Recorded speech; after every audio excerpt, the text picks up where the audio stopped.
Thank you. Thank you, Radha. Good evening to all the panelists and all the viewers. Uh, Last few weeks, we have been discussing about quality of surgical education in India and training and how these can be improved. Mostly, we were discussing about the residency programs, the pitfalls, and also how they can be improved. We spoke about attributes of good, ethical, and successful surgeons. But this evening, we have a slightly different agenda. We are going to discuss what needs to be taught in surgery and why those items and how they should be taught. Now, to discuss this, who can be better than authors of all these popular textbooks? It's my honor to have the following authors as panelists, whom I will introduce as usual in alphabetical order. Radha, if you would permit, I will start. Yeah, please. Thank you. On behalf of Learning General Surgery, is a huge welcome to all the famous authors to this platform. So it's so nice to see so many high power authors in one place.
Bhaskar is sharing.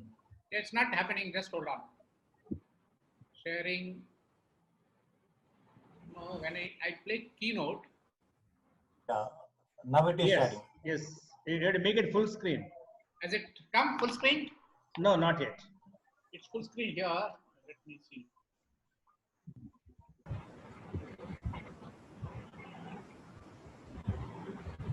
It has come to full screen here. Yes, it has come to full screen here also. Yeah, there is a kind of lag period. Okay, carry on. Okay, so to discuss what, why, and how of teaching surgery, we have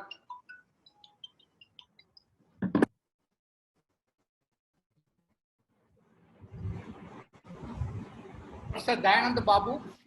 Is a Professor Emeritus of Surgery, formerly HOD Surgery and Principal of Sri Gokulam Medical College and Research Foundation, Thiruvananthapuram. He has been a UG teacher for 42 years, PG teacher for 36 years, and professor for 17 years. He, apart from academics, he is also active in ASI. He is a General Council member, ASI Chairman and Secretary for Kerala Chapter. He was also former president of Indian Association of Bhaskaran, the screen shows the first slide only still. Okay, all right. Hold on, I'll go back. Is it okay now? Yeah, now it's fine now. But still it's not full screen, but it's fine. Yeah, okay. So Professor Babu has multiple orations, fellowships, CMEs under his belt. He is active in writing as well as in teaching.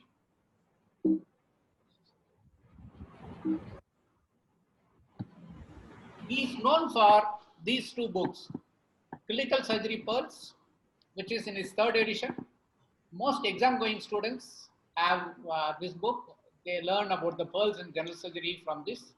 He has also written a surgical handicraft, probably something like Pice handicraft, which no longer is available. What is interesting is this clinical surgery pearls has also been translated into Chinese. So I hope there is no government ban on this. You never know with the governments. Professor Makanlal Saha is professor and HOD surgery, IBG, MER, and associated SSKM Hospitals, Kolkata. Professor Saha is known for bedside clinics in surgery, which most exam-going students, especially postgraduate students, study. So that is also in his third edition. Professor Rajgopal Shenoy needs no introduction to this crowd. He is very active in LGS many times. He is professor of surgery at KMC Manipal. He is also associate dean of academics. He was formerly HOD Department of Surgery in the same place. He has numerous lectures on LGS. So apart from his name, which is known to everybody by the books, his face also is known. He has numerous publications. And of course, he is known for all this Manipal manual. Manipal Manual of Surgery, which most students read, which is in its fourth edition. He also has Manipal Manual of Surgery Clinical Methods for dental surgeons. He also has clinical methods in surgery to help people during rounds. And he has Manipal Manual of Instruments. Professor Sriram Bhatt is professor and HOD of surgery, KMC, Mangalore. And he is some phenomenal writer. He has written so many books. SRB's Manual of Surgery is known to everybody. It is in its 6th edition. He has SRB Surgical Operations, Text and Atlas. He has SRB Surgery for dental students. He has one book for nurses. He has clinical methods in surgery. And he also has bedside clinics in surgery. We are eagerly awaiting his Atlas of Suturing and Knotting. Professor Sunil Chumbar is an old associate. We used to meet in the theatre of All India Institute. Radha also will remember. He is currently professor of surgical disciplines, All India Institute, New Delhi. He is also academic subdean. His special interest is endocrine surgery apart from lab. His special interest also happens to be medical education and ethics. And he has numerous publications in all peer-reviewed journals. And of course, he is also known for the various textbooks. The Essentials of Surgery is a textbook of surgery, which generally is given along with students' ward book for surgery posting, which is exceedingly useful for students to keep track. He is also edited the Indian edition of Gray's Anatomy for students, and Clinical Surgery, a Text and Atlas, is also prepared by him. I welcome all the panelists. I'll go off sharing.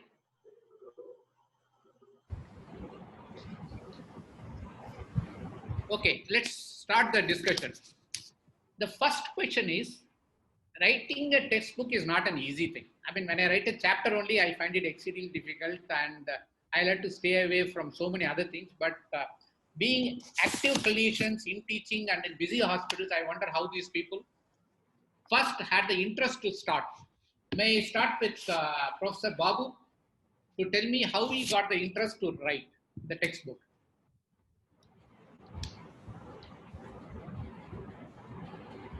Professor Babu, sir. What I feel is, yeah. Yes. Am I audible? Very nicely. Yeah. So the life is very short. So how the fraternity is going to remember is if you do something which is worthwhile remembering, write something which is worthwhile reading. That is the whole motive behind my writing. After me, whatever I have learned, whatever I am teaching, if I don't transmit to the new generation, it will be finished. So the whole idea was to transfer and transmit my knowledge to the younger generation, to the new generation. That was the main motivating factor for writing. No other intellectual influences or no other motivating factors. Yeah, I'll ask Professor SRB. How did you? Good get into evening. writing? Good evening, Bhaskar. Thank you very much for inviting for this. Good evening, Patta. Nice to meet you. And I've been hearing to your all the lectures earlier in lockdown. Thank you. Now, initially I started in 2003. I was taking classes regularly with the printout for notes. That notes eventually students told after 1-2 years make a book of that. And JP Publishers, which sir is there, he has sent somebody and said, insisted. Initially, I was not very keen. I was really worried about that. Then he insisted, then started taking. Then, of course, probably he is a chairman of JP. He is probably my mentor for that. And eventually, I have become addicted to the writing. And because, like the Dhanamabut sir told, keep on writing, you will start thinking new thing. And edition comes again, we'll start. So that's how it comes, because we learn more and more. We plan things, organize things. It becomes automatic in our mind. Always we think about our book changes, new things, innovations, like that. It becomes automatically. That's how exactly it happened to me. And of course, students are motive behind it for all these things, and especially learning. Okay, thank you. I'll ask Professor Shah. Is there any specific event, person, or something which motivated you into writing? Actually, while I was in RMO, I had an intense passion for bedside teaching. So when I was, am I audible? Yeah. Yes. Yeah. When I was transferred in 1998 from Calcutta Medical College to Postgraduate Institute, in PG Institute there was no MBBS students. So from medical college they said, sir, I will come to PG and you teach us. So I started teaching them for about a long 2 years.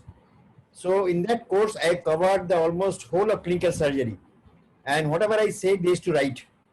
Then one day, one of my students came. He said, sir, we have kept your notes for all the cases. And sir, I think you can publish a book taking our notes. These are all yours. Then I thought, then I take their notes and finally, it's a beautiful thing they have kept in reserve for me. So I started revising this. And that gave me an impetus that yes, if I just give a good revision and just edit those notes, this will be good writing. So that gave me impetus to think. And one of my student, Dr. Shomik, he contacted a publisher at Calcutta. He came to me, sir, here, please write, there is a dearth of clinical surgery books. So you should write a clinical surgery books. So that was my impetus, that my students gave me a impulse to write the book. Excellent. Very good. Now, I'm sure writing a book of this nature is going to take enormous amount of time. And Dr. Chumba's book is a full textbook. Most of it written by him and some contribution from other fellow Amesonians. Let me ask Dr. Chumba, how long did it take to complete this book? Thank you. Let me tell you that it took me almost 10 to 12 years to complete the whole task. And we had in all about 100 contributors to the textbook. And they were from all departments within the All India Institute of Medical Sciences. And the students contributed, the resident doctors contributed, right up till the professors and the heads of the department. Such was the enthusiasm to work together for this kind of a work. And I must also tell you, share with you, because I think I see him here, Mr. Vij from the publisher. He became instrumental in changing the entire layout of the book. And he also became inspiration for many of the changes that we made. So writing a textbook of this nature, bringing excellence to it, takes a long time to accomplish. Dr. Shenoy, I would like to ask you, 10 to 12 years it has taken you. How long did it take, and how did your family cope with you? I hope they're still talking to you. Question is not clear. I wanted to know if it is going to take many years for I have somebody to write a book. I have not taken 10 to 12 years. Okay. After my graduation of MS from Kasturba Medical College, Mangalore, I came to Manipal to teach, joined a medical college. So early 92, 93, 94, that period, as Dr. Sriram Bhatt put it, as usual, you start teaching the students with interest, enthusiasm, because again, we are the students from the faculty of KMC Mangalore, which is popular for teaching. So I came to Manipal, and with the Manipal faculty, students started liking it and asked one fundamental question: which book to refer? I am just talking in those days of 95, 96 and all that period. All of us have read Bailey and Love textbook. I think no doubt about that issue. But it's a short textbook of surgery. More than that, it's a practice of surgery. It's nowhere mentioned it is for the students. You can go through it several editions now. It's becoming voluminous. So as usual, students, when they start asking the questions, they start liking your teaching. They start referring the notes and requirements. So they requested. So I have taken from 95 to 2000. So in the year 2000, my first edition was released by CBS publishers from the Delhi. Obviously, publishers have a major role in all these things, modifying, changing, etc. So it has taken 5 years from my side. And since you asked a little bit of a family matters, yes, that time it was important because children were very small. You know, that is an important period actually. Now, actually, as Sriram Bhatt has told, he can write many books now because he maybe have a lot of free time in the sets. So because children have grown up, that is what happened to all of us, I think. So it takes a long time, sir. It's not the question of 3 years, 5 years like that. It will definitely take some long time. It requires a lot of patience and definitely some sacrifice from family. Yes, some editing part and other things. Yeah, I have informed Dr. Patta when I gave a chit chat that my wife has played a major role in the entire editing the book of all the 5 editions up to now, whatever it has seen. I think I have given the answer for that. Excellent. Thank you. So I presume when you all started, you started writing with pen, pencil or whatever. Now, do you type directly or you use a dictaphone? Anybody has any other method of writing rather than simply writing or typing? Does Okay, anybody use the software? You Okay. dictaphone software? I will answer that Yes. first. I started writing first with the pen. I used to make notes, collect all these small notes, and then I started typing them myself. And subsequently, we got an office computer, so it became a little easier to compile all these things. Later on, I purchased my own computer, so that helped. Then I purchased other equipment to help me with that. I also purchased a very expensive dictation software, but actually none of them worked very well. Ultimately, now I do it directly on the computer, or I do it in hand and then convert it into type material. Okay, thank you. So now that once you decide to write a book, I presume that you first will have to have an idea. I mean, it's not even novels, you will have to keep revising your plots. So here, how do you plan? How do the chapters come, first of all? First, you have a flow of chapters. See, in textbook of surgery, probably you go with the standard one. You start from one end, go to the other end, you start GI tract, you've got genitourinary tract, etc. But even then, I think you should have some kind of a flow. And how do you format each chapter? Maybe I can ask each of you. Start with SRB. Actually, when you initially start with the book, first you will start what chapter should come first, then eventually what. And title, you will keep on thinking what title you have to keep. You have to discuss with the chairman and other people, and keep on changing. Finally, finalize one title. Then topic-wise, we'll start writing. We'll initially formulate what exactly to write, what subtopics you have to write, which subtopic should come first, and in that text material how to write, what text to write, and illustrations, photos to collect, and initially formulate. Then you will again rewrite sometimes. I'll keep on typing on my own continuously.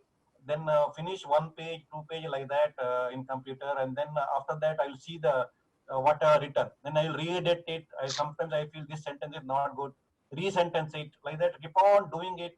Sometimes till late night, 2 o'clock, 3 o'clock. I'll continuously do that. Then finally, some point of time, I'll say this is good. It looks better. This should be like that. Then we'll start adding illustrations, photos, everything our own, start editing. Then like that, every chapter one by one, we start doing it. It is a daily phenomena. It is it is a multiple test match, not a T20, not one day match. It takes a long time. I took around 3 years for the first edition. Operative surgery, I took 6 years actually. It is a very voluminous book with the 10,000 illustrations and photos. Took real time to edit. There was a repeated request from the publisher that it get delayed. So somehow once I get my phone, I'll be really worried. I have to finish it off. So usually I used to work till night 2 o'clock. Again morning, get up at 6 and run to the hospital. That aspect, clinical aspect and surgical work, we can't forgive at all. We have to do that. So it is a real hectic work it is.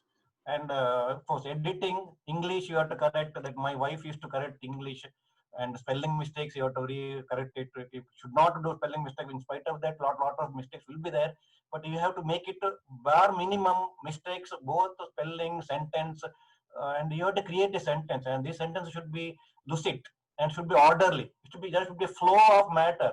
When somebody reads, it should flow of matter. At the end, they say this topic, I know, I got a clear idea with the illustration in between. It goes by photos also.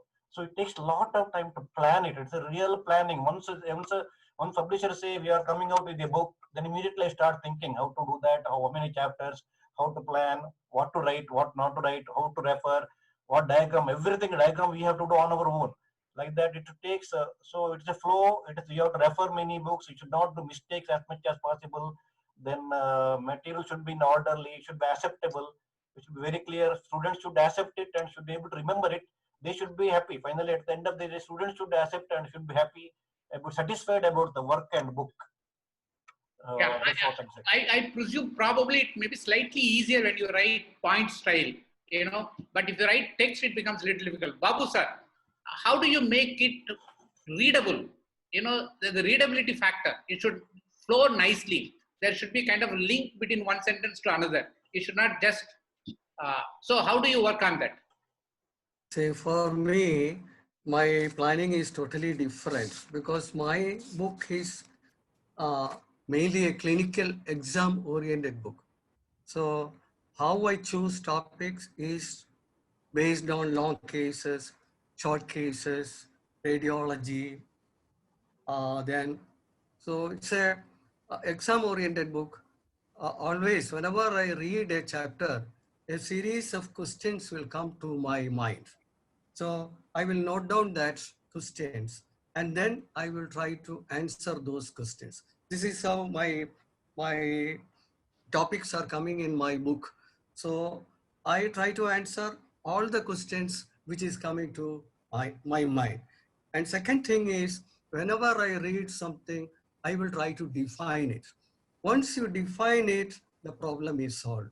So I ask definitions always to the students. What is intussusception or what is hydronephrosis?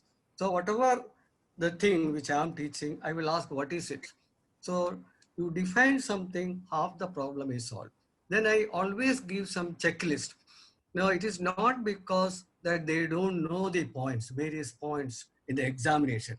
But if you have got a checklist with you, once you finish your examination and then you go by the checklist, I missed something or whatever the candidate has missed, then they can think of it and make those points in there or write those points in the case sheet.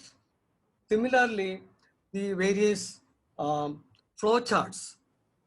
To the end of the chapter, I will make flow charts, which will be very, very useful to recapitulate what they have learned from that particular chapter. So, and in between, there will be boxes showing various important points, classifications, etc. So, define something, then the various checklists regarding the examination, and then the clinical findings, and then the differential diagnosis, then of course the various questions which they are likely to get from each chapter. And this is how usually I will proceed. And then for revision, I will keep daily basis I revise. I will keep a copy. Right now I have got the third edition of my clinical pearls with me. Every day, every minimum 1 or 2 chapters, I will make some modifications or add new things uh, which is coming in recent advances or in journals. Whatever be the mode of transmission, I will make a point, and I will whatever is I feel that it is going to be useful for the students, then I will make a note of it and add to the uh, write in that book so that it will be revised in the next edition. So also the HSCC, every 4 years, the HSCC revision is happening. So minimum, I feel that the 4th year or 5th year, I will revise my chapter so that the new things are included in the chapter. And how I gather information is mainly from the, the conferences, the journals, the CME lectures, and especially the specialty lectures and classes. So from there, I gather the information and I will try to add on to it. So that is how my revision is happening. So it is a day-to-day revision. It is happening every day. You are ready for the next volume anytime, next edition. Yeah. Now, right now, my third edition is full of writings. So I'm ready for the next edition, always. Okay, sir. Thank you. Professor Saha's mostly on clinical examinations. His book is full of pictures. So I may like to ask him, how do you collect pictures and how do you have them labeled? The problem is we all take pictures and eventually we get confused which picture is which. So how do you keep track of it? You take a picture for eye sign, but eventually there is also a picture for, say, eyebrow problem. How do you link these together or dissociate them together? So initially, I started collecting pictures from the OPD and my indoor patients once I thought of writing the book, because I thought every case should have a good picture and that should give the index case in the particular description. And then for specialty like pediatric surgery, plastic surgery, I took help from some of my friends. Give me some photographs of nerve injury, give me some photographs of some congenital anomalies. So they submit a photograph. When I get a photograph, I scan it to my computer and I'll always label it. And once I thought of including my pictures in clinical methods, initially I relied on the publisher. He sent me artist. So I tell him that I like to have these clinical methods. So he make a sketch. Then at the end of day, I find that sketch is not very clear to explain what I'm going to do. So then I thought, no, artists will not do.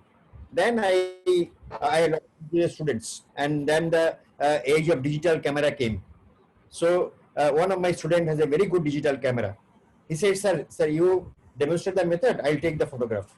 So we start getting all the photographs of clinical methods, and from that camera we should transfer it to the computer, and the same day I used to start labeling.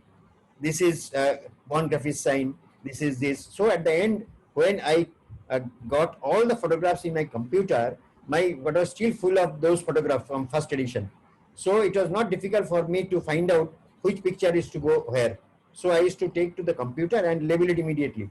This is for von Graff's sign, this is Joffre's sign. So I used to label it in my computer so that I could track it easily. So next time, perhaps you can make video clips and give a CD along with your book.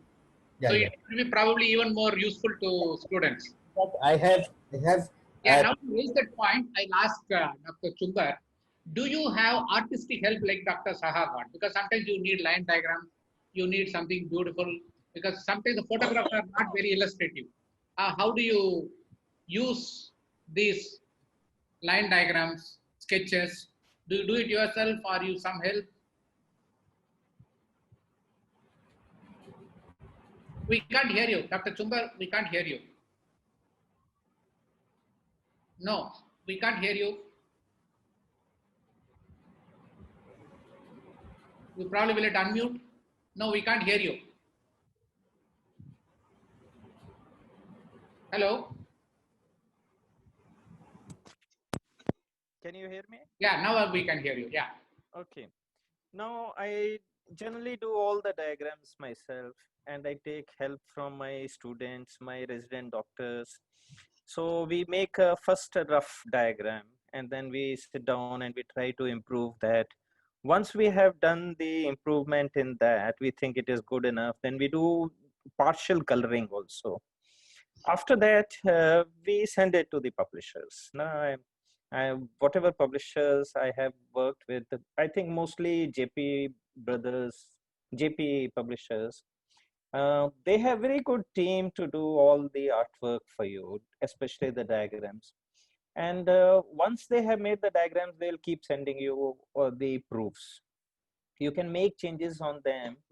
And mostly I go to their office and I sit with all their artists and all their staff, and I make changes on the diagrams there itself. So that actually helps to finalize the diagrams. Effectively, it takes a long time to get a perfect diagram for a particular section in the book. Okay, I'll ask. We have the publisher Vij from JP, I think. He's there. Vij? Yeah, he can tell us as a publisher how he can coordinate with the authors. He's the chairman of the JP Brothers. Oh, okay, excellent. Mr. Vij, is he around? He's He was around. there. He's around. He is He was unmuting. there in the beginning. I don't know. Okay, Hello. I'll come He's back to you. there. He's there. Mr. Vij. Yeah. Namaste. And Good evening to everyone. Good evening, sir. Good evening. Good evening, sir. Yes, sir. Can I have your question? The question is, as a publisher, Yeah. how can you coordinate with the authors so that we get realistic painting, pictures, line diagrams, etc.? No, you people have artists, but they're not necessarily be medical artists, not netter kind of people. So we need to have some coordination between the author and your artistic department. Yeah, I mean, well, That is now, what I noticed. We wrote some chapters and I could draw some diagrams, but some of the other people couldn't. So we sent it to the team.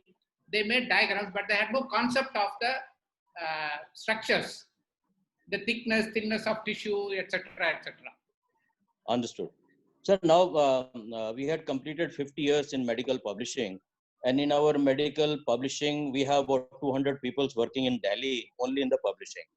And the artists, those are working with us, they're working with us more than 2 decades. So now they have very good idea how to make the medical illustrations. Dr. SRB and Dr. Babu and Dr. Chumbar, they can tell you how beautifully we are making the pictures, So I don't see any problem. Although, I mean, we could not reach to the Natter's level, but we are not far.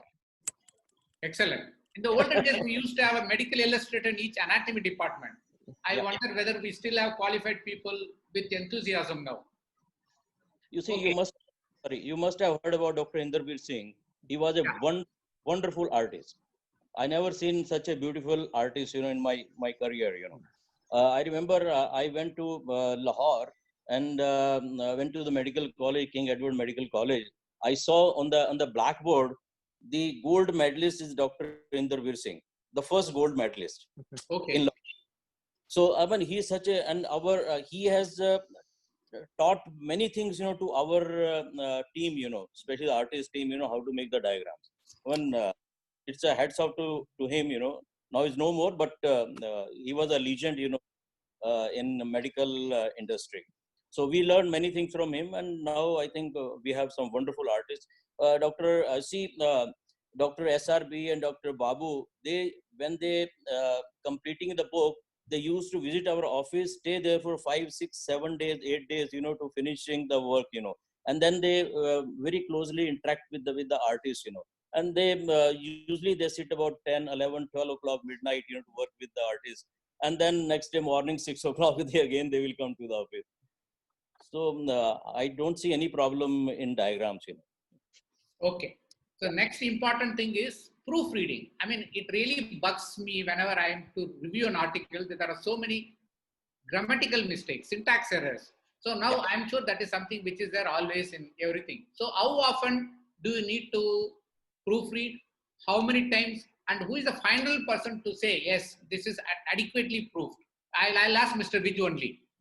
Yeah, man, see, now we have about 9 or 10 doctors, medical doctors, full-time working in our office. And we have a full team of editors as well as a full team of proofreaders. So jointly, I mean, they are doing, now it's not a manual proofreading, it's mostly done on the computer. So I think we are doing reasonably good job in proofreading and editing. And top of that, we are doing this plagiarism check, which is very, very important now these days. I mean, if you don't do plagiarism check, sometime you got, it is very essential for a contributory book, where you have some 100, 150 authors, they used to take some diagram somewhere and they forget to tell the editor.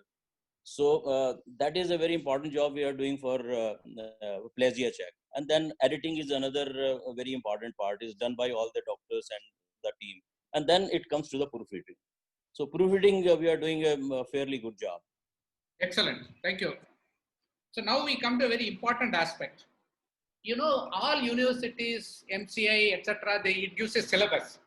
So it gives a syllabus and you authors decide what to write. The syllabus says it will be about stomach, anatomy of stomach, tumor, ulcer, etc., etc. So nothing more. It just says some hyphenated words for stomach, hyphenated words for duodenum, hyphenated word for pancreas.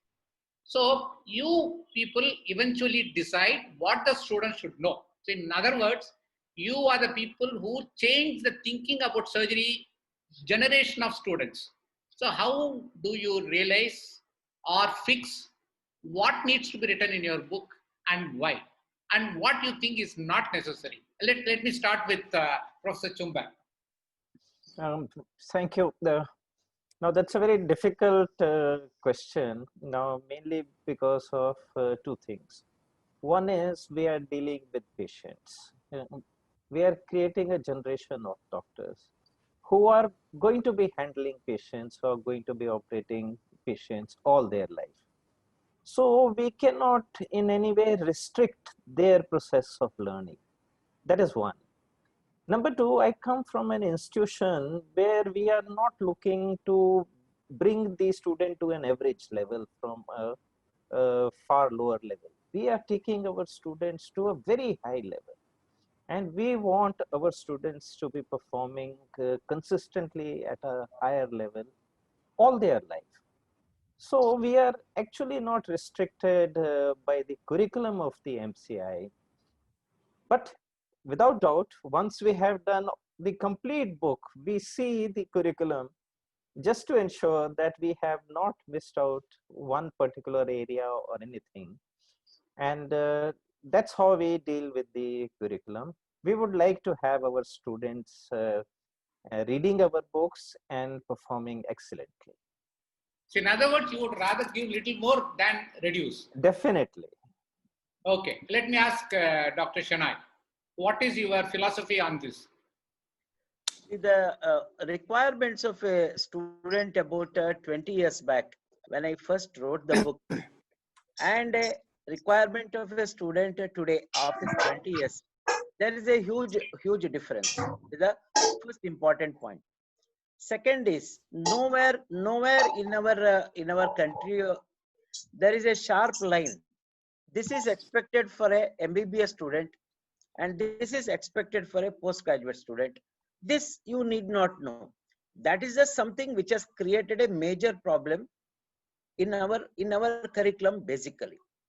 Now, I write a book. I started writing a book for basically for undergraduate students, because the students come and talk to me and telling their difficulties. Yes, all over India, there is definitely some change of merit students coming and all things are there. I am not commenting upon that issue. The issue is the curriculum. When the students come to the final year, they find so difficult to read all these 5 subjects, because when we were students, pediatrics and orthopedic was never a paper. It was never a separate paper. Today, they are separate papers. Ortho is a part of the surgery and they have a separate clinical exam. So that 1 year period, they find so difficult to cope up with these subjects. So they really get lost. So the problem of, because of that only, a student-friendly edition. I released a student-friendly edition in the year 2000. Popularly, it was called as Millennium Edition. It was brought by CBS Publishers Delhi. Now, what you are finding in the last 10, 15 years with the so much advances and all happening, like Babu sir mentioning about NCCN guidelines, with the competitive mind, or with the competitive type of a examination for the students, you went on asking more and more questions, and one who satisfy that examiners in the viva will get more marks. It may be there in the syllabus or it may not be there in the syllabus. So the answer for that may be a competency based curriculum, CBME, which MCA has released now, in which if they were to give a correct idea, to give an example, say in the liver, Caroli's disease, MBBS students need not know. When you talk to so many students who come from abroad, Manipal, we get a lot of students coming from Netherlands, they all have that problem-based learning program. They will never know Caroli's disease, not necessary to, but what they know perfectly well, and they know the exactly treatment for that condition. We Indian students are, what I analyze is, if you ask a differential splenomegaly, they will by heart and tell 25. That is because we want the students to talk like that. And that is what I hated all the time. So I never encourage that kind of a by-hearting business. You want to by-heart the TNM staging, people went on asking to the level of, you can't imagine how much they ask. How much they ask about chemotherapy drugs, which is totally unwanted, because you just need to have a manual with you and refer. That's what the typical problem-based learning. No oncologist will have the full by heart of all the drugs with them. So the problem of Indian author is this, that this is not given in this book, so another book will pop up with another sum. So something like that it happens. So we do not still have a proper line of division. This is UG and this is PG. This is our major problem. And I don't know when authors all can sit, because nobody gives you authorization for this. India is such a vast country. It is such a vast country. What I tell, oh, who is this person to tell? Who are you to tell? So these are the issues. These are the common problems all of us face. Yes. Okay. So now that you have raised this issue, rote memory is something which is not a good way of assessing intelligence. And we should be accepting more on applications. But unfortunately, a significant portion of medicine, or for that matter surgery, is dependent on rote memory. How can we reduce the amount of rote memory a person is required to know? Like you said, they like to mug it up. So why should student mug up so much of thing? And why not be, because nowadays everything is available on fingertip. You have your mobile, you check, causes of splenomegaly, the whole thing is available. So how can we draw a line and reduce the amount of things which a student is required to mug up? So I was in that also, we have done some, everyone has done for the first MBBS, which has joined now. Unfortunately, this first MBBS batch will be a COVID batch of 6 months, I think, because they already lost 5 months. I'm talking about the present first MBBS, the CBME Act, there has been started for that batch, competency-based curriculum. The thing here is, how can we reduce is that actually insists on assessment also. There are some theory lectures and some clinical, then assessment. Whatever you teach, it should be accessible. Whatever you teach, whether you assess it in the form of MCQ or whether you assess it in the form of a short essay or clinical method. So one of the thing which we can give, and which I had given in my books, was a lot of clinical notes and case capsules. Not now, I had given about more than 15 years back in my book. Plenty of these case capsules will give a additional advantage for the student, not to by heart, to apply his knowledge, look at the figure, understand it. This is how he came to the hospital. This is how I made a diagnosis. And this what happened after investigation, and ultimately proved to be like this. So there are definite ways in which we can reduce this, what is called as mugging, by hearting. I personally feel that probably will come down if this competency-based curriculum is seriously implemented. Okay, thank you. Professor Babu sir, you mentioned that you incorporate every TNM stage. when the new thing comes. I personally think it is too much of a thing to expect a student to know all kinds of TNM study. See, oral cavity, tongue, you have pharyngeal cancers, you have stomach, esophagus, and it's very difficult. Somebody, an oncologist who is doing it round the clock, he also cannot remember. So how do we expect students to know this? I think if they know basically what is early cancer, what is an advanced cancer, what is a metastatic cancer, I think by and large that should be enough. What do you say, sir? I fully agree with you. Even though the latest AJCC, hello, am I audible? Yes, we are. You are. Yeah. Even though it is included in the section, I don't expect them to by heart it. But the basic principles they should know, because nowadays the communication between the surgeons or between one institution to another institution will be based on, as you said, early or um, uh, locally advanced or a metastatic, like that. So the basic things you should know, they should know. I don't make them by heart everything. Actually, my teaching is based on concepts.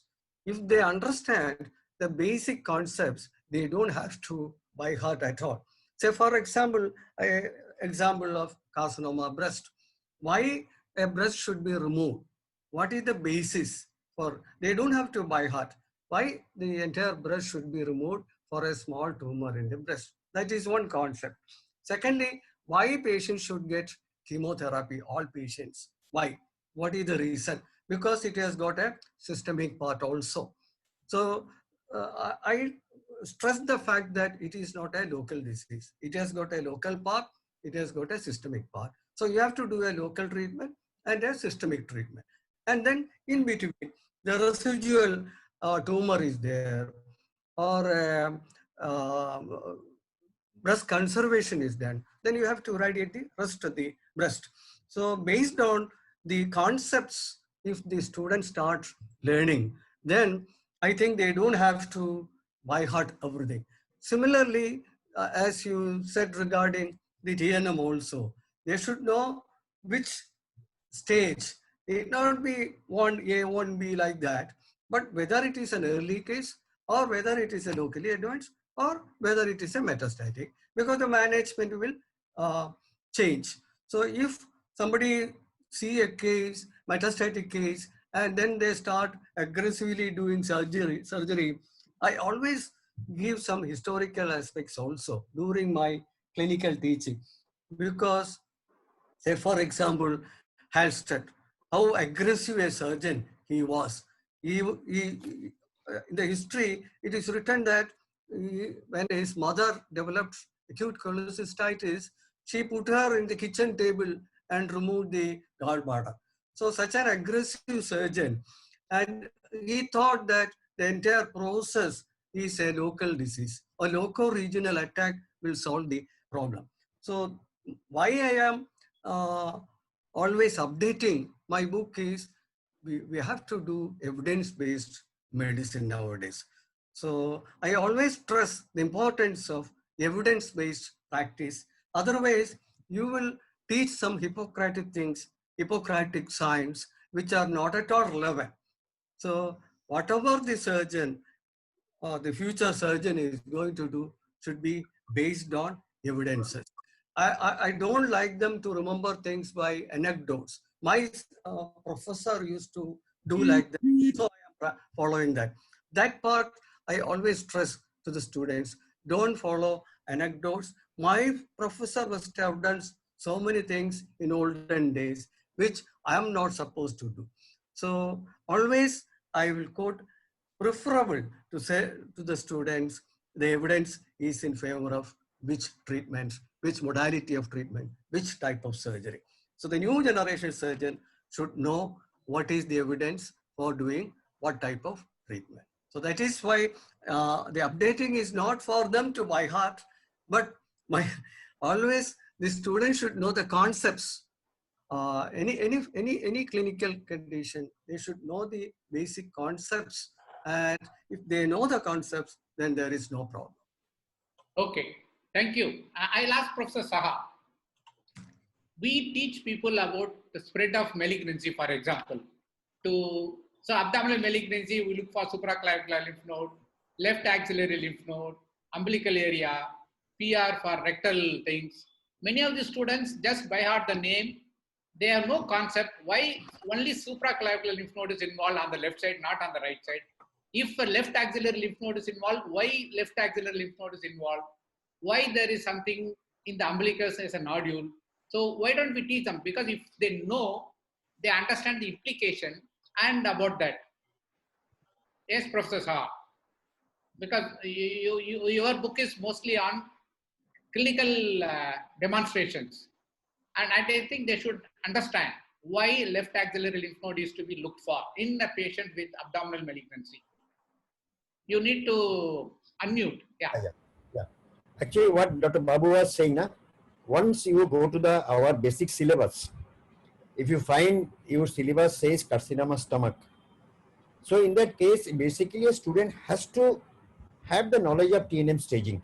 He may not remember everything, but you have to have this knowledge that the staging of carcinoma stomach is based on this principle. And second is, as you are asking, we have some interesting sites to look for particular means like a supraclavicular node. And if you go into the clinical discussion, once you find super node is there, obviously the examiner is going to ask him, what is the explanation? How does this spread to the super node? So in that case, you will find there are some books clearly mentioned that you have abdominal malignancy, the malignancy is spread by lymphatics. The final lymphatics is thoracic duct that goes to the left side, and from the thoracic duct that may be retrograde spread to the suprachiasmatic node. So this explanation you find in most of the books. So students don't know. That's what I'm trying to say. My experience as an examiner, when I go ask them, is think that left supraclavicular lymph node is specific for stomach only, not for pancreas, not for gallbladder, not for anything else. And they don't tell me why left axillary lymph node is involved. If they understand that it's all because of thoracic duct, etc., they don't have to really worry about it. They know the brain will trigger that it is a metastatic disease. What I like to add is, you see, there are two Western books. One is Bailey and Love, one is Swartz. What I always tell my student is, for an undergraduate, Bailey Love is a book you can look through. Swartz is a book for postgraduates. So you'll find the depth of knowledge given in the book. And most of the Indian books you'll find is basically based on Bailey and Love.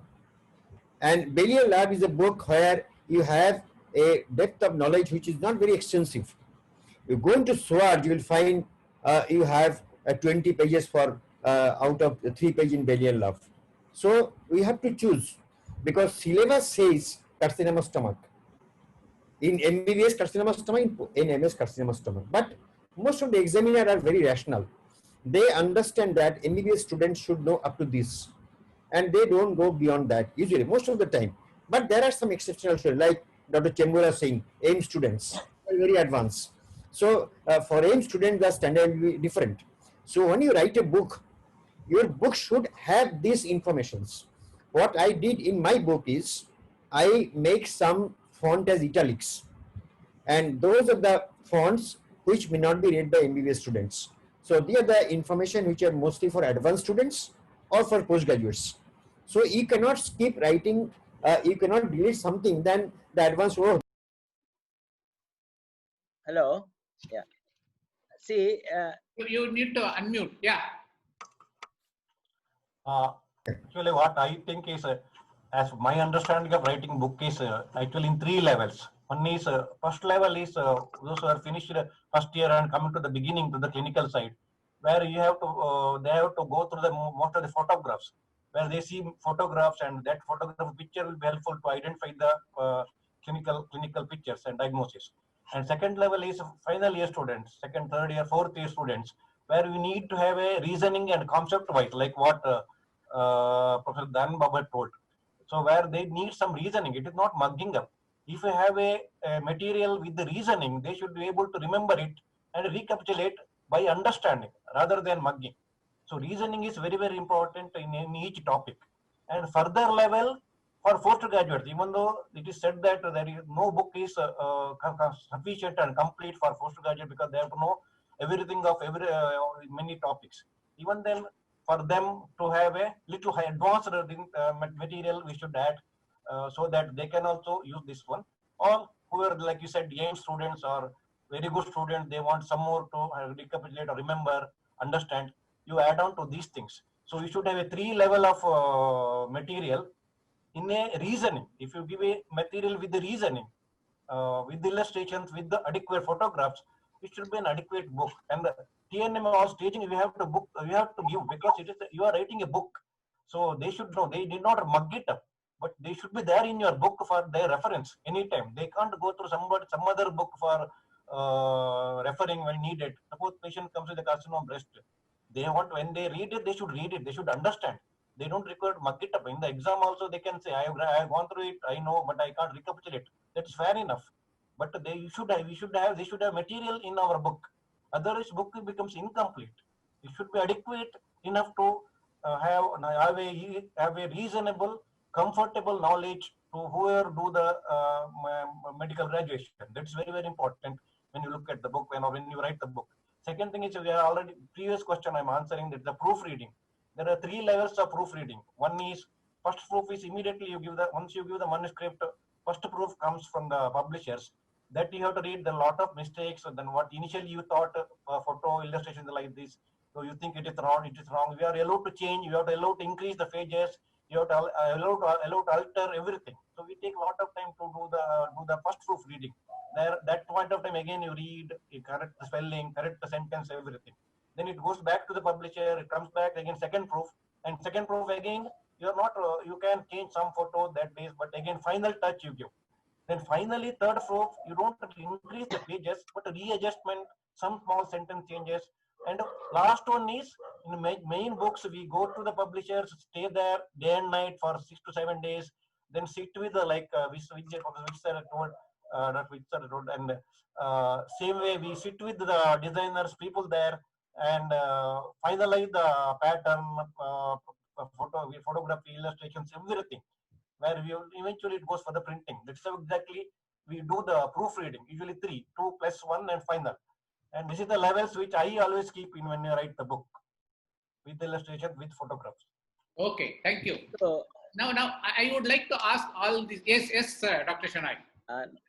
no, the reason why so many Indian books have come, we only are, so many of us are here. If you were to follow whatever mentioning Sabiston or Schwartz or Bailey&Lowe or whatever it is, see, still the requirements of Indian examiners, requirements, that is very important. Whatever we talk here today is different from what a student wants to know and what an examiner wants to ask a question, what a university sets up what question. Keeping that in mind, you refer the books which I gave just now mentioned. You take up oral cancer in Bailey&Lowe, you will not be able to pass also, because England hardly sees any oral cancer patients. Each area is different, explanations are different, and why we look into all the science, that is another thing which you asked, umbilical, these are the method of examination which we expect a student to know, use his brain. It's not the question of having a computer with him or put a DD like that, not that way. So this is how he will examine and apply his theory. That's what is recalls. I got a nodule here. He has to recall what is that nodule. He has put his palpation, he has palpated, it is hard. Again, he has to interpret now what is that hard nodule due to. And then any substantiating points, any other things he has got, okay. So then ultimately correlate everything and then come to what is the diagnosis. I also say another advantage for the Indian authors, whoever it is the availability of patients. Again, I repeat, the clinical photographs of whatever is there in most of the books, whether it's my book or Babu's book or SRB's book, they are phenomenal. And today with the last 10-15 years of high quality photographs. So because of these issues and surgery, we are in the field of surgery. Surgical cases can be one look with a careful inspection, findings are clearly written because our patients come little advanced compared to the other part of the world. So we have the advantage even in this COVID era. See, lots of online postgraduate and undergraduate teaching is going on much better in surgery because you keep a case of a carcinoma breast with one look, you can do the entire inspection properly, at least for so many students who are watching. Obviously, the tactile touch is not there. So we have the advantage of lots of clinical material. So that is what I have also used in my book, so that interpretation, clinical material, explanation. So we definitely need to have that kind of a, you mentioned why umbilical nodule, all those explanation and pictures should be there for the sake of better, to preparing for better for exams. Yeah, thank you. But what I noticed is that many of the students, they know there are so many stages of cancer. They know these so many operations available, but they're not able to think properly. He said, supposing you have a patient with cancer or breast, you ask what can be done. Sir, we can do MRM, sir. Or we can do radiotherapy, sir. Or we can do simple mastectomy, sir. They are not able to tell when to do what. So this kind of algorithm-based teaching is something which is missing in surgery. Why don't you authors include algorithm-based teaching of everything, so that if it is a breast lump, okay, where is it? Is it stuck to the pectoralis or not? No. If it is stuck to the skin, no. Are there nodes clinically palpable? Yes, no. So you make an algorithm, so patient may probably, students may probably learn better. Dr. Chumbar, what do you say? Okay, I agree with you. It's very difficult to make algorithm, I understand, but then you are there for that. Yeah, I agree with you partly. You can make algorithms. I think most of the authors here, they have made algorithms, beautiful ones in their own textbooks. But you have to keep one thing in mind. The workup of a patient and the planning of subsequent treatment, they may all change from center to center. And all of them keep changing from clinician to clinician. That also has to be taken into account. It may not be a big variance, but definitely there is always some variance in it. Then do remember that over a period of time, the whole algorithms may change. Dr. Babu mentioned that Halsted gave us a beautiful theory that we were following for almost 70, 80 years. Then one fine day, we threw that theory out of the window, and now that theory is not valid at all. Look at it, what kind of mastectomies were done, an extended radical mastectomy.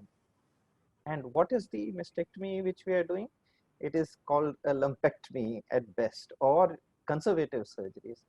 So overall, algorithms cannot be binding. They can be there for a student to understand. Maybe they will help in planning the management of the patient, but they are not hard and fast as far as treatments are concerned. And they keep changing. So we have to learn to adapt to that. And the student also has to learn to show a flexibility once he has an understanding of the disease, of the management of the patient. And he has visited the wards. This is also very important. He has visited, seen the patient being managed in that manner. He should really have not much problem in answering the questions from an examiner. Yeah, yes, Professor Saha.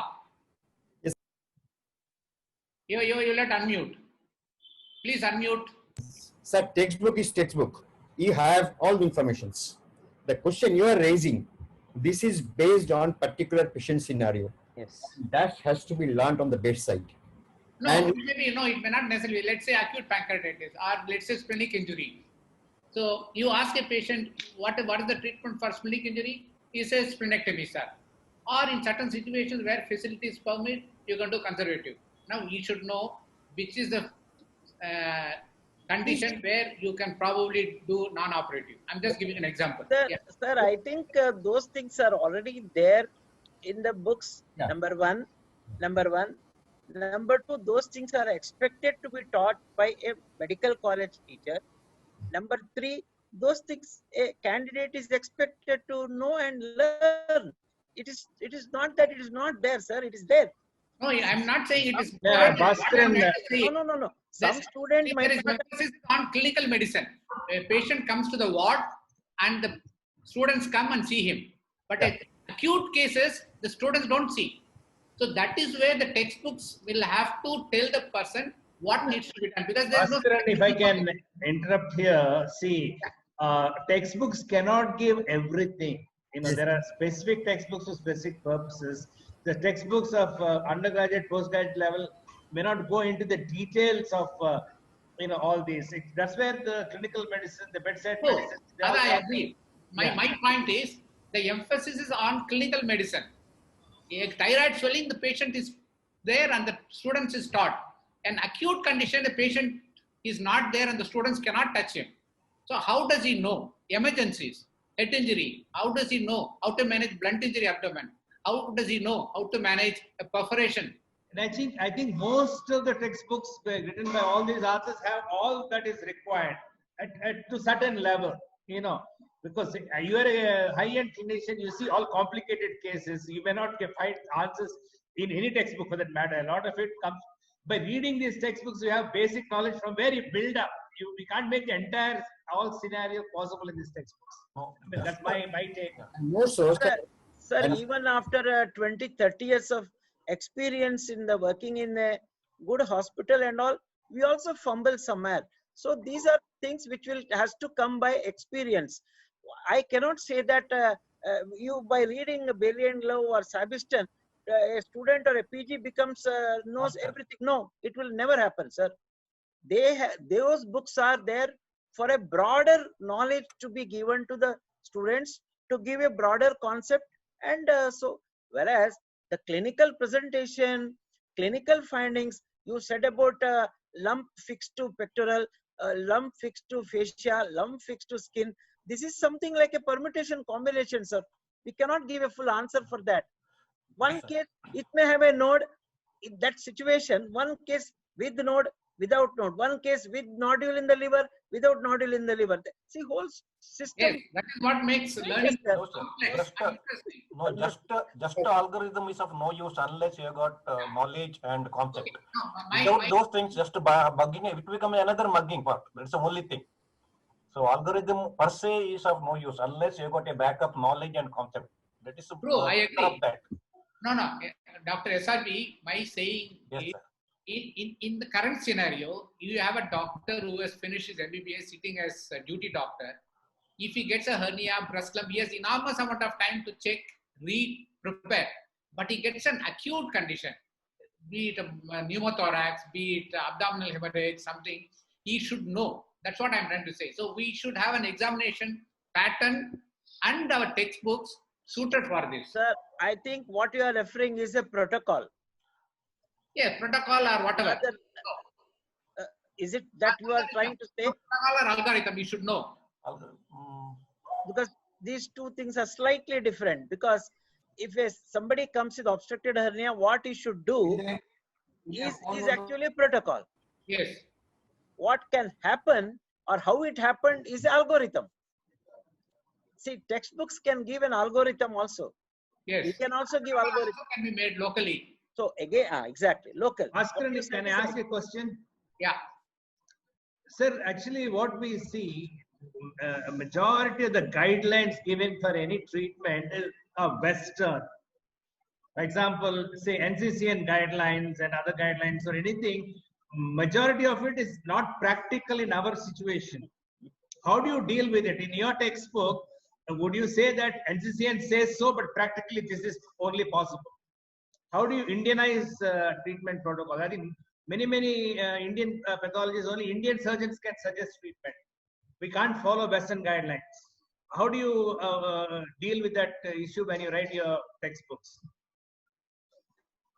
Sir wants, see, NCCN guidelines offer, if you look at malignant melanoma, it itself goes more than some 40, 60 or 80 pages. I think surgical oncologists will be able to tell. As it is put it, practically impossible to write everything.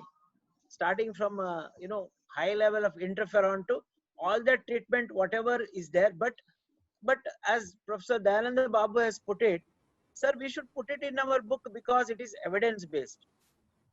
The more than he may not use interferon. Let us say in my hospital, I am talking, say in our hospital, but that will be the MCQ question for him when he is appearing for MS examination, for the future competitive exams.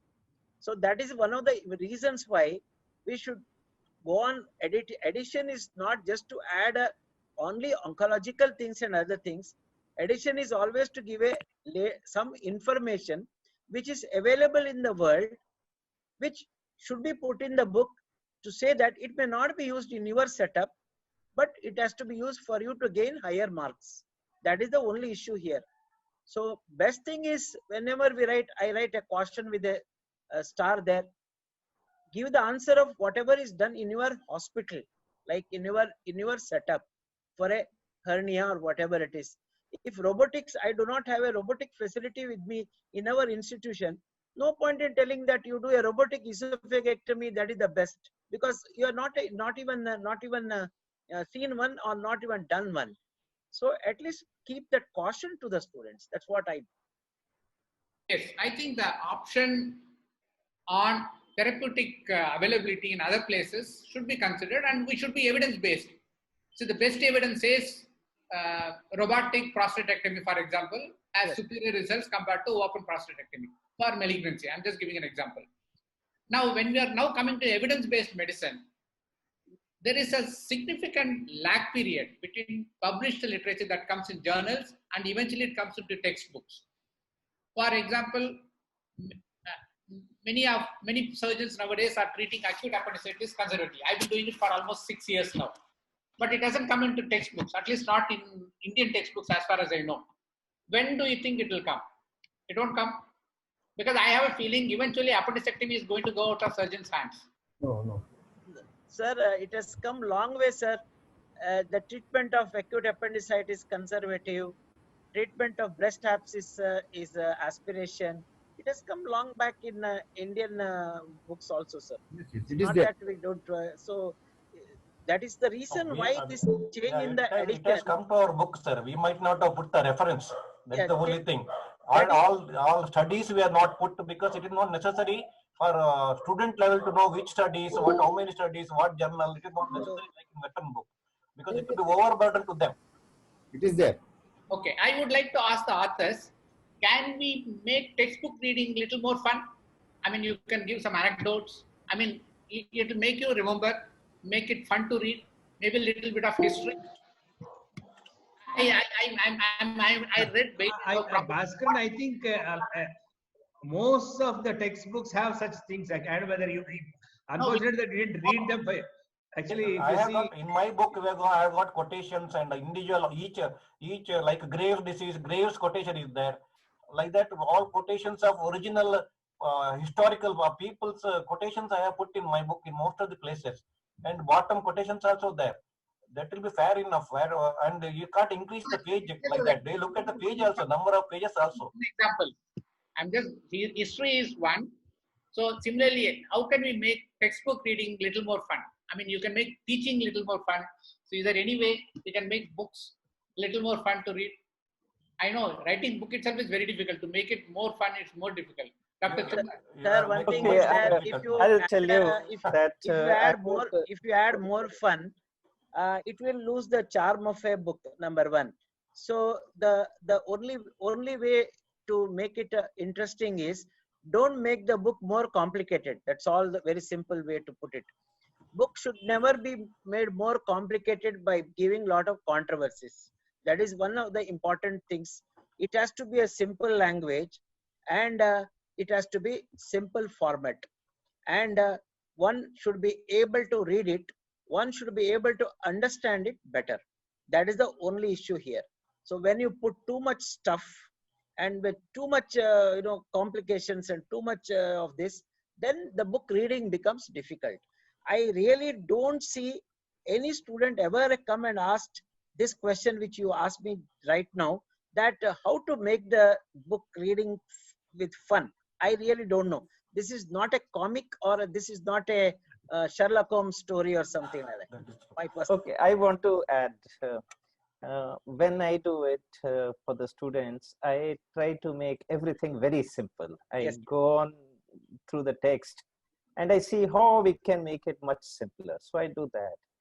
Now, most of my colleagues have mentioned some other books. And if you recall, all of us may have read those books. And many of us only remember the jokes out of that book. You know, there are so many students, so many teachers. They will come and say, oh, I remember that book. That was that joke written there. That was joke there. So we don't have that kind of a thing in the book at all. We only try to make it simple. We want the student to remember the contents of the book rather than all the jokes and all the other things. But I agree with Dr. SRB that we have some of the people who have done some original thing in something. We put a footnote for them.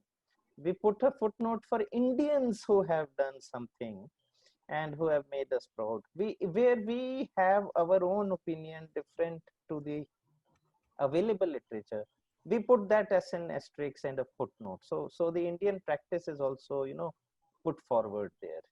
So we try to make it simple for the student. We make it easy for them to understand and to remember and retain it for a very long time. Bhaskar, and if I can just come in here for a minute, I think Indian textbooks are any day more fun, because when it comes to examination, closer to examination, we all get back to our books because we understand them better.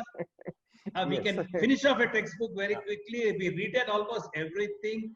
And, you know, for casual reading, it's okay. We can read any other Western textbooks. When it comes to examination or quick reading and fun reading and remembering things, I think Indian textbooks give a lot more mnemonics than any other Western textbook. As a matter of fact, I think they can't be more fun than reading any of the Indian textbooks. There's enough of it, and not just fun, it's a very meaningful fun that we remember things so very easily reading these textbooks. I have done it when in JIPMA, although I read some unusual book, Harper's Biochemistry, but when it comes to examinations, I'll come back to, you know, an Indian textbook, which makes life so very easy. Okay. I didn't mean mnemonics as fun, sir. When If this, there are too many, then you can't remember anything. that's You need so. mnemonics for mnemonics. It's for easy remembrance. No, but you can have few mnemonics. You Yeah, can't- I agree. But anyway, any Indian textbook is readable, understandable for an average brain, I'll tell you. So that is because, as I put it, I'm sorry if it is because basically the language, you know, the language what we use is, no, it is like colloquial language, how we speak. So that is actually good for our students. They understand it better rather than the high level of English. This is one of the things which are told to me by students. That's what I am telling. So Yeah, that language makes it should be, simple. yes sir, language should be lucid and easily understandable. Okay, fine. Now I'll just digress slightly from textbook writing to teaching. Nowadays, most of the time, the teaching in medical college is pedagogy. I mean, you dictate everything, you tell. It's a one way. Why don't we make adult kind of and what we call andragogy, where the students come prepared, some amount of responsibility. सुनने वो तब वही कर अब मेरे को नहीं सुनना वही तो इसको So you इसको people are कर all दो ना फिर लीव कर दो ना teachers in That's your right. colleges. So how do you do? No, in all medical colleges, sir, there is a didactic lectures are there, but then the clinics is presented by the students, and the afternoon seminars are there where students are presenting. It's not that they do not have the chance to present. No, It my is that- question is a didactic, you tell them, you come prepared with intestinal obstruction. Let's have a discussion. You talk. Then it can be more learning, I presume. Sir, that's what I said. The small portion MCI insists on 300 hours of the lectures by the faculty. So it is important that we have to follow that rules, number one. So what you said, intestinal obstruction, is given to the students later in the form of seminars in 8th and 9th semester, and there 3 or 4 students together and come and tell. I have one small change here to say that when I talk about a didactic lecture, when I give a lecture, maybe applies to all the teachers, I would have referred not less than 6 to 7 books to prepare that talk, which you tell me a student will not have that much time to go to the library and refer those 6 to 7 books and come into the picture. I hope you have got my point. That doesn't mean I have added a too much lengthy lecture, not that. I have given a fine point. To search that one point, student would have taken 1 hour to get that one point. In spite of availability of the Google and internet and all. Not everything you can't get within 5 minutes. So that is the important thing of a good didactic lecture. And today's didactic lectures are not just by talking and writing. I still use a blackboard just to keep you informed, but it's a blackboard with the PowerPoint, with the video of the clip of whatever procedure. So that what makes the didactic lectures more interesting. We cannot replace that with this, sir, because of the MCA regulations. Okay, Dr. Saha, yes, please. Dr. Saha wants to make a point. Yeah. Actually, I was allotted classes on infection, tuberculosis, syphilis, nosocomial infection, AIDS. So when I started my lecture, it was for 3 lectures. I took 2 lectures. And for the 3rd lecture, I allot HIV topics to my students. 10 minutes for 4 students. I said that you will present HIV etiology, one student present presentation, diagnosis, and another student treatment. So it was like a didactic lecture. The students were prepared, I was moderating. Once they finished up, I again discussed the whole chapter, and that was very interesting. So I thought, out of the lecture, suppose I have allotted 3 lectures, I can take 2, and one can be like student present and the teacher moderates. That is a not a bad way, good way that students also participation.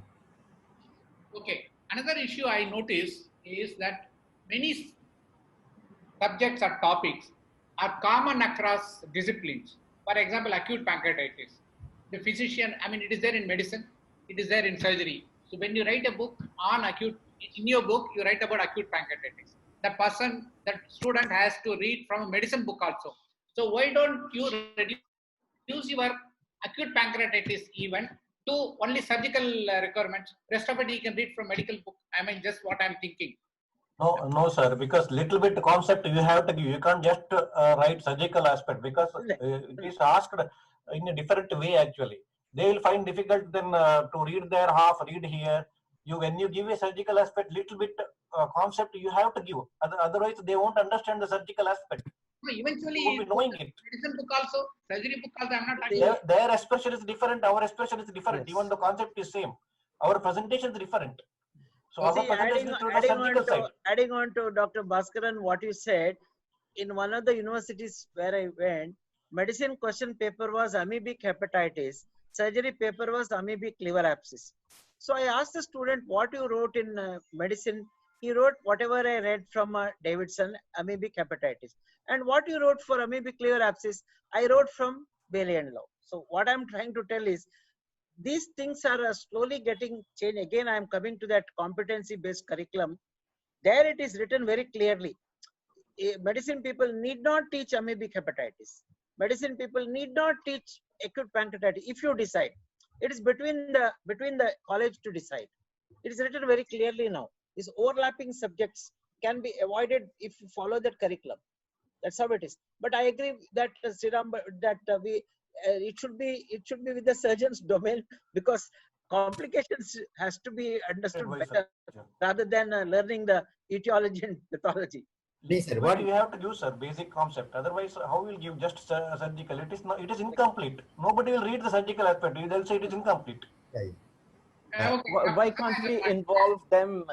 Why can't we involve the physicians also to be a part of the writing process? There are sections in my book which we have done as surgeons, and we have involved physicians also to contribute on that. And they have come and made changes in those areas. They said that we would like that you put it like this. Yes, so we sir. have accommodated them also. You see, for a person who wants to manage pancreatitis, whether it is the surgeon or the physician, you will have to come to a common understanding one day. So that is very important. Okay, Dr. Saha. Bhaskaran, if I can ask a question here. The thing is, if you say refer to medicine book, Actually, you see any surgical text, once you start with anatomy. So give a brief of anatomy. You start with the pathology. So you write brief of pathology. So these give a comprehensive idea for the students. Otherwise, once you start in surgical book, he cannot go and find a medicine book. So that a surgical book should contain the basic concept. You may not go to the depth of this whole medical aspect of this topic, but it should be there in the surgical book so that students have a comprehensive idea reading the book, starting from anatomy to pathology and the medical part also. Okay, I'll just give my little experience. When I was... Bhaskaran, if I can ask a question here. Bhaskaran? Yes, please. I want to ask all the authors to answer this question. Now, why is it that a lot of youngsters are not coming up with writing books in India, in spite of the fact that the medical students, the specialists, especially increase in number so much? Is it lack of incentive or what is it? In second question will be, suppose if someone has to write a book, how should he decide on what topic and what subject should he write a book, and how should he go about? I want all the authors to, how do you encourage new authors coming up? It is very difficult to write. That's why it is. It is technically very difficult. It's not that easy to write. You do need to have a real intuition to write and go ahead. It is easier to start, but very difficult to finish. Finishing target is very, very important. It is not that easy to write a book. It's a day in and out work, sir. Rajagopal, sir. So, first thing is, Radhakrishna, the question which you asked, target is whom you are writing. That is the first thing one should keep it in mind. It's not that I write for everybody. See, today, I imagine you asked for the surgical authors. See, as a general surgeon, our knowledge is now slowly getting narrowed and narrowed. There's no doubt about that. Because once you have done your MS and then you have joined an institution, unless and until you are very versed with so much specialities and other things, which constitute almost 30 to 40%. And if GIT, also if we include in that, surgical include in that, our knowledge is definitely becoming less and less. So it is not easy to compile all that thing for a young person who does, let us say, 5-year or 10-year. However be brilliant, whatever be is a rank student. Your question was why young student cannot write. Well, if you tell the definition of young, probably many will give answer because remember when I wrote I was 40, but I am 60 now. So imagine when I wrote I was 40. So what I'm trying to tell is, first, whom you are writing. Second thing is, can I write? Third is, can I put that hard work? Sir, it is not a sweating. Maybe you may not sweat atmosphere, but you really sweat in your whole mind too. It takes lot of time. So it's not. I don't say it is not that difficult. It's like if we can write, why not other person? Definitely it will come. It's the question of sometime it will come. But all that is required is hard work and target. Who you are writing a book. If these two things is very clear, he can write the book. But it's not that youngsters are not writing. Yes. You see the number of books which are required for PG entrance examination. Yeah. That is. Actually, I wanted to come to that actually. I wanted to come to that. They are entrance-oriented books. They are not knowledge-oriented books. They are not. All the books are by youngsters only who are successful in the MCQ examination. Yes, sir. But that is not science at all. Yes, that is not. They are different from your books. Yeah, agree. Yeah, I wanted to say something on that. Now, I started very young, the process of writing, and now I am a little away from being 60. Effectively, it takes a long time, and there has to be what is called an obsession, a desire, an intrinsic desire that you want to write. And it has to be there with you day in, day out. Now, everybody cannot have that. That must be realized. Yeah. But then it is the onus is on us to ensure that we also train the next generation of authors. So we try to do that. We take younger people, involve them with us, and they get credits also for this. And in our institution, we have held several courses in medical writing. That is not just paper writing. We have introduced medical publishing to them, and we have asked them to ensure that they take a view as far as writing books is also concerned. But I think a lot needs to be done in this area, and we also need assistance from the publishing community in this. They should also come forward and share to create the next generation of authors. Now, if I can ask Mr. Vij, what are his incentives to the young writers? How do you approach them, or how do they approach you? And what will you make the whole thing attractive to them? See, now these days we are not approaching much authors. It's true. See, number one, the scope. If you see, we'll approach an author, we ask them to write a book on surgery, but where is the scope? There are plenty books in surgery, plenty books in medicine. So the best time was in early 2000 when everybody was searching. But I think now our search is over. Now we are concentrating on the authors for the reference titles. What do you mean by So reference titles? reference title for the practitioners or for high PG standard books, So we are coming out lot many books, for PGs and the high-read practitioners. Undergraduate scope is almost is over. You name from anatomy to medicine, there are endless books is available now by Indian authors.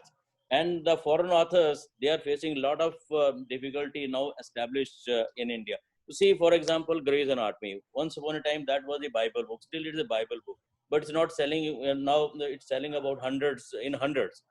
It was selling in thousands and thousands once upon a time. But now all Indian books, they had taken the market. Same way in physiology or biochemistry or pathology or mycology, everywhere it is dominated by India. Not only in India, but outside India. I can show you at least 500 books which is translated in different language. In Chinese or in Persian or in Spanish, endless, books we have in different language. Why? I mean, they are selecting our books, because I feel our books are better than in the flow, and it's a language. I think our books are better than the international other books, Otherwise, they will never approach us to give their translation rights. Now, if a youngster wants to write a book, should he approach you for suggestions and advice? Of course, why not? We are getting many mails, from the youngster, they want to write this. So we have a questionnaire, we'll send that questionnaire, they will fill it. Then we ask them to send the table of contents and 1 or 2 chapters. Then we'll give it to our team for review. If we found it useful, we'll definitely. Otherwise, yeah, one of the advantages of having a publisher who is famous with the network good is they know the actually market. I use the word market means what exactly is required for the students, because they are the one who have got a much more intimacy with the students all over India. I may be attached to my medical college or XYZ. So in fact, they are the one who come and probably told me also that, okay, you write one instrument book like that, which is compiling all 4 or 5 together. So like ENT, ophthal, ortho, surgery, anesthesia, OBG. So in other words, when the students go to the 6th semester, this one thin book of 200 pages, it has got all the instruments which is required, 6th, 7th, 8th, 9th. So that is the ease of this. So they have the better understanding of what exactly is required in the market. Okay. Yeah. Was your question about whether they get adequate royalty answer? Yeah, I was about to come to that. I'll start with Dr. Shenoy. Sir, do you get extraordinarily rich by writing books? Sir, I what exactly again the definitions of rich and extraordinary rich and all I do not know. But, I personally feel, sir, it is a satisfying job. Number one, it definitely depends upon obviously depends upon the books which are sold. The royalty is given. I feel no repentance for writing the book. That's all my answer. Yeah, Okay. Chumar, you are about to say something. Yeah, okay. I think I'll say this, that I have had many students come and tell me that we topped in this exam mainly because we read this particular book which you have written, and the examiner was asking us questions at the same wavelength. So I think that has given me much more happiness than it has given me royalties. I still drive the same Maruti 800 vehicle that I had earlier, so I have no regrets on on that. But I think the rewards of writing come in different ways. And the other thing I wanted to say something on is that there is a market. Okay, the market is separate from the academics. That we must remember, that we are not only authors for the market, we have a duty to raise the level of the bar for the academics also. That also we must always keep in mind. And I have turned down publishers who have asked me that you kindly write on this particular topic, and they are very similar, simple things. Now you write 200 pages, 300 pages, and I have said, I'm sorry, I will not be able to do that. So I think that we must, as a group also, we must ensure that we raise the level of academics than just the markets. I think I have to tell something regarding this. The writing a book is not mainly for a financial gain. Yes. That is what I feel. The satisfaction you get is totally different when you get recognition from the students all over India or abroad. So that is totally different. If you ask financially, I will say it is not worth the hard work you do. Yes, In fact, the JP, which asked me to write the second book, he only forced me to write Surgical Handicraft. And it is now the second edition. I'm doing hard work for the last so many months for the revision. And I will say that the toughest job is the proofreading, even though he has got his own proofreading people. But we have to find any mistakes happening, the author is responsible. So I am just going through the proof every day. Last 1 month, I am doing only that one. So that is a very tough job. Rather than writing is, I feel simpler. But once it is in print, mistakes will come in always, and then you have to correct it. So proofreading is the toughest job. If you, in toto, if you take, the financial gain is not that much. But if your publisher is good and the book is being marketed in different parts of the country, I even got appreciation from Pakistan and even Sri Lanka. They have written that, sir, we are reading your book. So Yes. that sort of appreciation, that is I think the biggest advantage of writing a book rather than the financial gain. Thank you. That is the recognition which is all over the country. I think we got recognition just because of the book. Because I have been called from Kolkata and different places, even Sinchar also I have gone there. They even don't know where is Mangalore is, but they called me and asked me to come and give a lecture. And that amount of recognition is there all over because of the book only. Sundar is known. Yeah.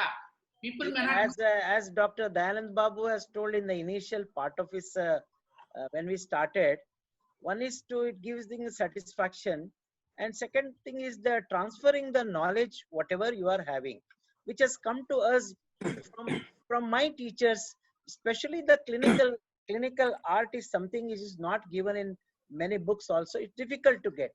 So when that knowledge has come to us, this was one of the ways for a transfer. Initially, all of us probably, at least I never thought that the book will do well, because it all depends upon, it was a sudden decision to write and all. And now that it has moved well, it was the biggest satisfaction which all of us have got, number one. Again, the internet and the emails have made So we know exactly what students is reading in which place through a simple email, whether it's from China, Hainan University, or whether it is from Pakistan, or whether it is from Afghanistan, or whether it is from some other place. So the whole idea here is to help the students. I definitely consider academic standard is definitely to be achieved, but probably helping the student was my goal, and it will continue to be my goal, because I do not want to make the things much more complicated, because as such they have got enough books to raise their academic standards. So that is always I tell the students, this is not the book for you to go for ultimate finals. Okay, so this is, you go to library. I want to tell the here that today students are not going to library. This is the most unfortunate thing to say. I don't mind telling openly here, because they say it is in my whatever pad or whatever they call it. PDF copies. I do not know, sir. So there are so many books are there for each topic to go to library and attain a higher level of academic knowledge. When it comes to the PGs, there's nothing like a book, actually speaking. I went when I was a PG for a breast. I never had any book. I did not have money to buy the books. Went to library, read monograms on breast, monograms on thyroid, monogram of all each. Today, you don't find that kind of an attitude from the students to go and read. So there is academic standards cannot be given by one book, 100% true. It has to be achieved by reading several books. That's what I feel. So Yeah. So we see most of us have studied in 70s and 80s, and other than Radha refuses to believe that any people studied in 70s and 80s. Nevertheless, the point I want to make is the surgery I read is not what I am practicing, because it's not there.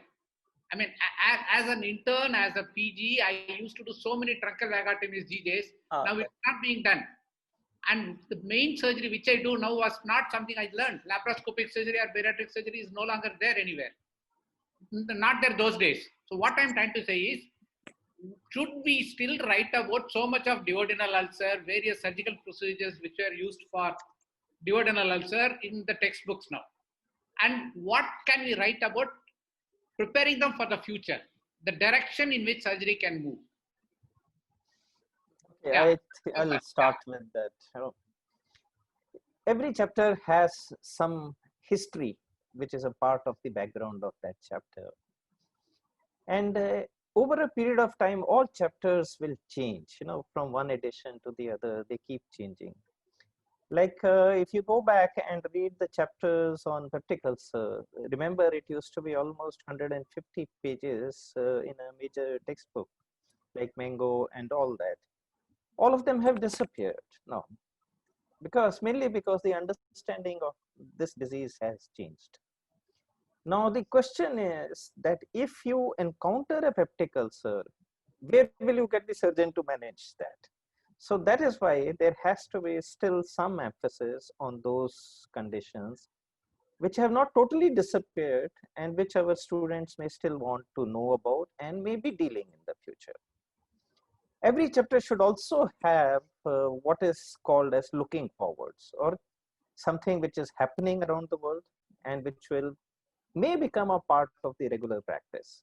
So all these things should be a part and parcel of a chapter which you are incorporating for students. And we cannot ignore that these are going to be the people who are going to be the surgeons of the future, and they will also be our surgeons. This we must remember that.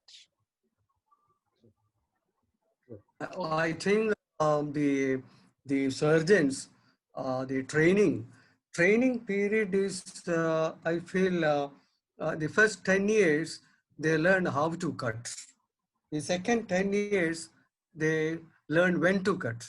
And the last 10 years, they learn when not to cut. So all these things cannot be given in books. So that is not possible to give all these things in the books. They need clinical skills. They need theoretical knowledge. They need decision making in surgery. That's the most important thing, which cannot be taught by the books, I feel. So decision making will come by bedside learning only.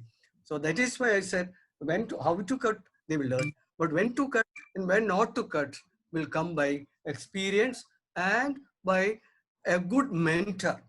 Mentorship is something which is very important in medical education. If you get a mentor, if you join a department, all faculty members may not be really good mentors. So you have to find a good mentor and then get training under the mentor.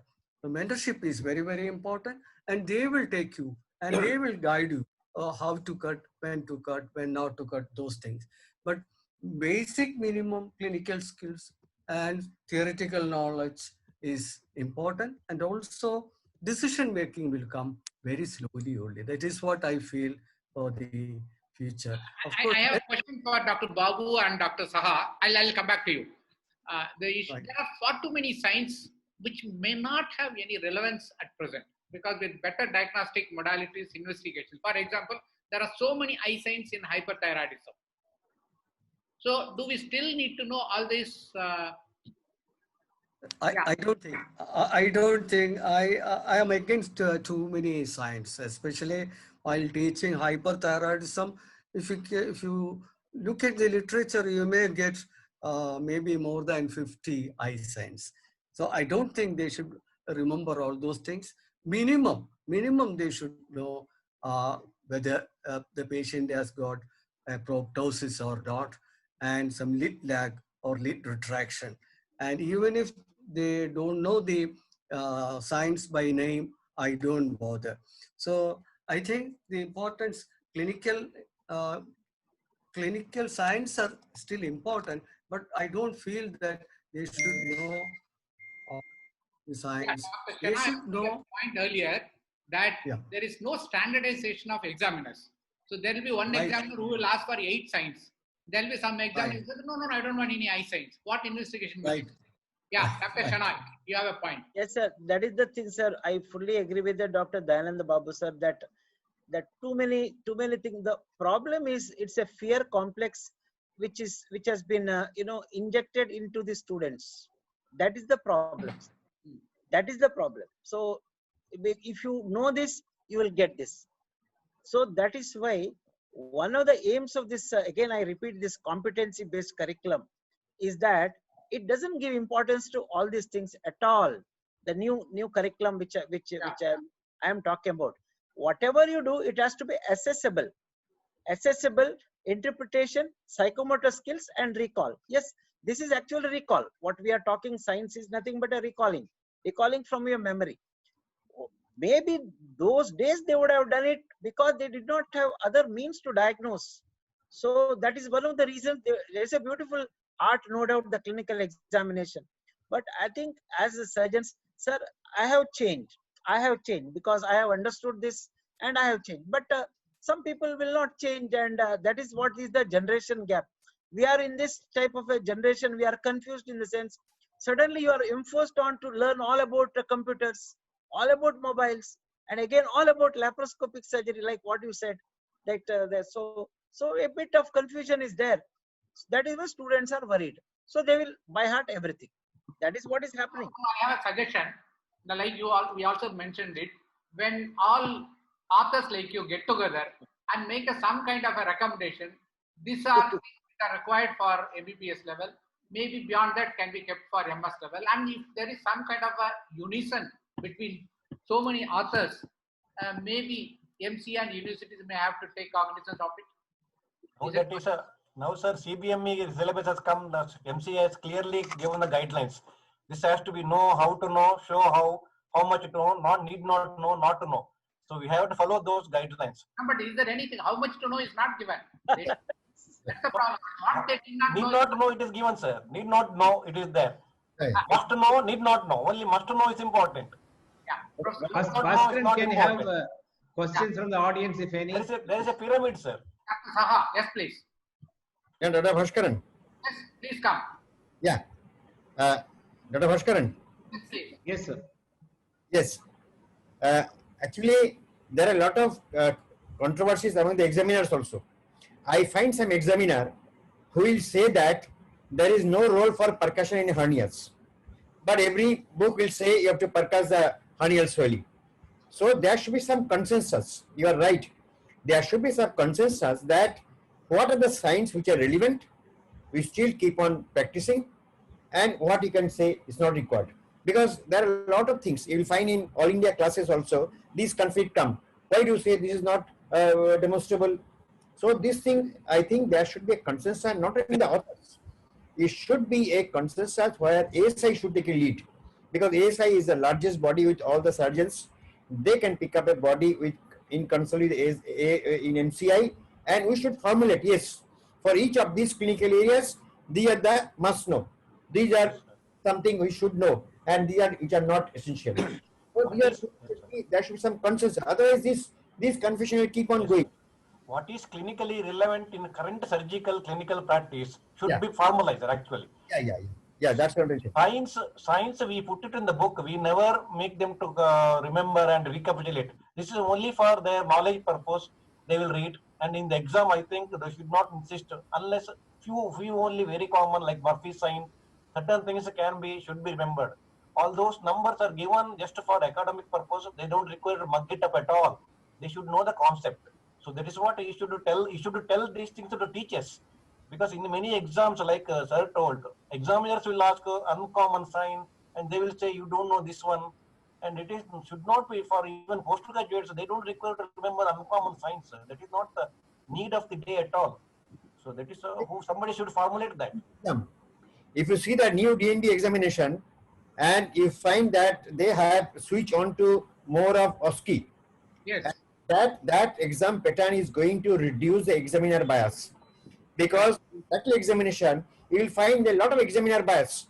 One student is in front of one examiner, out of 100 is getting 50, another examiner out of 100 is giving 95. So this bias is going to go off if you are going more towards OSCE type of examination, where you have a structured question and structured answers. You have preset answers. There is no examiner cannot keep on, oh, you have not mentioned the fourth point, because the already OSCE has decided this is a minimum answer one student should give. I think we have to think of some changing pattern that DNB has done this time. I accept that that is a better way of assessing students. Thank you. I think Bhaskaran, we have 5 more minutes to. yeah. So there are some questions. Dr. Mahesh Palam Reddy has asked, what you as author is to write about some rare thing which you have not seen yourself. By copyright clause, can you quote that, or you let to give mention about that person? What is the system in textbooks? Yeah, See, I when you're think writing- that there are standard guidelines about it. Yeah. Many of see, an author has not seen all the cases himself. That has to be kept in mind. And if it is so rare, then it may not be actually so important for the textbook also. But if you would like to include it, you can actually write that person and ask him to write that segment of that knowledge himself, and you incorporate it within the text and you give him the due credit. If you wish to take his permission and you want to do it, I don't think any author will withhold permission. And it is only rarely that somebody will make a demand of financial gains in these issues. Most authors will say, okay, you go ahead and write it. It is okay with us. Copyright mainly comes if you copy photos, if you copy illustrations, and so on. In a common thing, material, subject-wise material, in our profession, copyright will not come. It is common everywhere. It is. Disease is common everywhere. Your presentation should be on your own. That's the only thing. I think copyright you need to take from the publisher nowadays, because all authors give it to the publisher. No, it comes to the author also, not only a publisher. Both are Both author and publisher. Actually, author is the first person to answerable. Only second is publisher. Both are accountable, though, sir. Both Both are are accountable. One problem I hear from students is that whenever there is a case discussion, and at the sometime somewhere along the examiner asks, now what investigation will you do? If they say ultrasound, you want ultrasound, again after that you will do CT, or you say CT, so they get stuck. So is there any particular way in which the students should answer? What they do eventually in practice is different. Yeah. So you are all experienced teachers. You can tell them. But this is a very, No. very Sir, vague question, Bhaskaran, for anyone to answer. We never expect any. In the examination, they want you first get an X-ray abdomen, and after that, if it shows something, then you do the next one. But in practice, you don't do that. No, sir. Yes, In examination, what examination? Now this is standardized. If you are asking the examination what investigation will you do, the best way to answer this is I'll do some investigation to confirm my diagnosis. I put in provisional diagnosis. I'll do some investigation is a malignant disease to stage the disease, and I do some investigation to assess patient fitness for study. These are the 3 steps one student should follow. Some agree. the diagnosis. I'm giving an example. If you have a solitary nodule thyroid, Yeah. the first question asked is, what is your first investigation? First, Sir, one thing is that, sir, there are some clear guidelines. If you say thyroid, we say now quadruple assessment. In thyroid, quadruple assessment is clinical evaluation, a thyroid function test, a imaging like ultrasonography, and a FNA. These are the 4 things one should follow in thyroid. Say, I'll tell you. sir, What standard guidelines are there. what test you will do? Is Sir, I think that those things are older days things that would tell me only one investigation, tell me only one X-ray investigation. You have only one glove, what will you do? Sir, I think these are all the situations we should not discuss. It is ridiculous actually. We are not That is so. much more experienced than all that era now. Bhaskaran, we have to conclude now. We can't go into these nitty-gritty, and the authors can't answer those questions, by the way. You have to train the examiners. Finally, what I can say is, as somebody said, that if Western books are like oranges, Indian books are like orange juice. I mean, this is all spoon feeding which is done, and this hard work is done by Indian authors. They do a lot. They extract the best of everything and give it. I think Indian authors are the best, in my opinion, to understand a subject, to pass easy, to our intellect, to our method, to our background, to our education. I think this is the best way. And I think it's a wonderful thing talking to all of you, and the UMN service, and you produce so many good students who read your books and then who flourish very well. Thank you all so much. Bhaskaran, to conclude, no more thyroid breast discussion. Bhaskaran? Thank you. It was a Thank you, all of you. wonderful discussion with all great authors. Thank you so much for your time. Thanks for the contribution. Thank you. Thank you very so much.